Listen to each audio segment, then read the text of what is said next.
ঈদ ঈদ ঈদ আনন্দের ঈদ খুশির ঈদ। আসসালামু আলাইকুম ভিউয়ার্স, সবাই কেমন আছেন?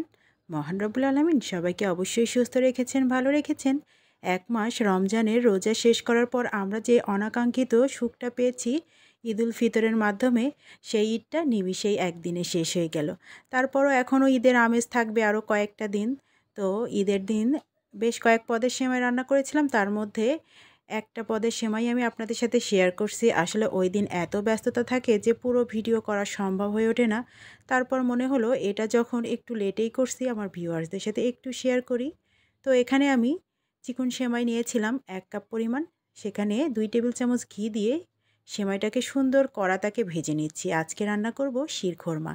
তো এইভাবে সেমাই রান্না করলে কিন্তু দারুণ লাগে।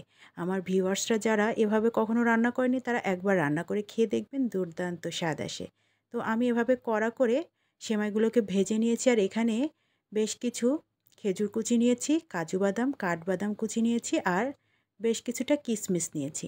তো আরও ২ টেবিল চামচ ঘি দিয়ে দিলাম কড়াইতে। তারপর ঘিটা গরম হয়ে গেলে প্রথমে ২ রকমের বাদাম দিয়েছি, কাজু বাদাম আর কাঠবাদাম। এই বাদামটা কিছুক্ষণ ৩০ সেকেন্ড মতো ভেজে নিয়ে তারপর এর মধ্যে কিশমিশগুলো দিয়ে দিচ্ছি। আর চুলার হিটটা কিন্তু এই পর্যায়ে একদম লো হিটে রাখতে হবে, তা না হলে পুড়ে যাবে। তো বাদামগুলো আগে একটু ভেজে নিলাম, তারপর কিশমিশগুলো দিলাম।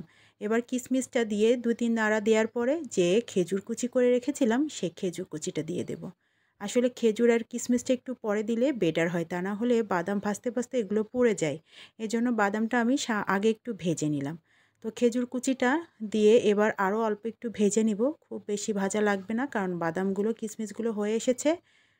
আরও ৩০ থেকে ৪০ সেকেন্ড ভেজে নিয়ে এটা আমি চুলা থেকে নামিয়ে নিয়েছি। এবার এই কড়ার মধ্যে আমি দিয়ে দিচ্ছি আগে থেকে জাল করে রাখা গরুর দুধ। এখানে ১.৫ লিটার দুধ জাল করে আমি ১ লিটার তৈরি করে নিয়েছিলাম। একদম ঘন লাল লাল, সরি, ঘি ঘি কালার হয়ে গিয়েছে, দেখেই বুঝতে পারছেন খুব ঘন করে জাল করা দুধটা।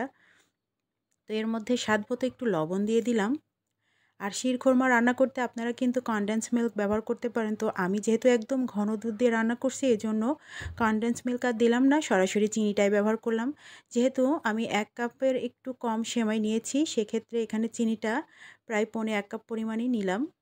আপনারা অবশ্যই চিনির পরিমাণটা বুঝে শুনে কম বেশি দিতে পারেন, যারা যেমন মিষ্টি খেতে পছন্দ করেন। তো চিনিটা দেওয়ার পর খুব ভালো করে নেড়েচেড়ে চিনিটা গলে যাওয়া পর্যন্ত আমি জাল করে নিচ্ছি। আমি কিন্তু একদমই ঘরোয়া উপকরণ দিয়ে আজকে শিরখোরমাটা রান্না করছি, তবে এখানে এক্সট্রা কোনো দুধ ব্যবহার করব না, শুধুমাত্র গরুর দুধটাই ব্যবহার করছি। আর এই দুধটা একদম ঘন করা ছিল, এজন্য আমি আর অন্য কিছু ব্যবহার করলাম না। খুব ভালোভাবে চিনির পানিটা গলে গিয়ে জাল উঠে গিয়েছে, সে পর্যায়ে ভেজে রাখা সেমাইগুলো দিয়ে দিয়েছি। এখন এই সেমাইগুলো দিয়ে আমি আরও মিনিট ৩-৪ রান্না করে নিব।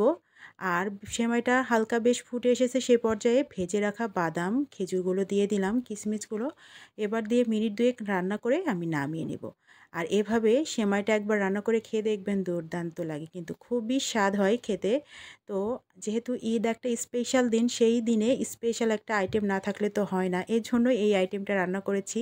আর সেমাইটা চুলা থেকে নামানোর আগ দিয়ে সামান্য একটু কেওড়া জল দিয়ে দিচ্ছি, এতে একটা শাহি ফ্লেভার আসবে, খেতে দুর্দান্ত লাগবে। তো মাশাআল্লাহ, আজকের রেসিপিটা আমার শেষ হয়ে গিয়েছে। আপনাদের যদি রেসিপিটা একটু হলেও ভালো লেগে যায় তাহলে অবশ্যই একবার বাসায় ট্রাই করে দেখবেন। আর আমার রেসিপিটা ভালো লাগলে অবশ্যই লাইক, কমেন্ট, শেয়ার করবেন। যে যেখান থেকে দেখছেন অবশ্যই কমেন্ট করে জানাতে ভুল করবেন না। এতক্ষণ কষ্ট করে আমার ভিডিওটা দেখার জন্য সবাইকে অসংখ্য ধন্যবাদ। সবাই সুস্থ থাকবেন, ভালো থাকবেন। আল্লাহ হাফেজ।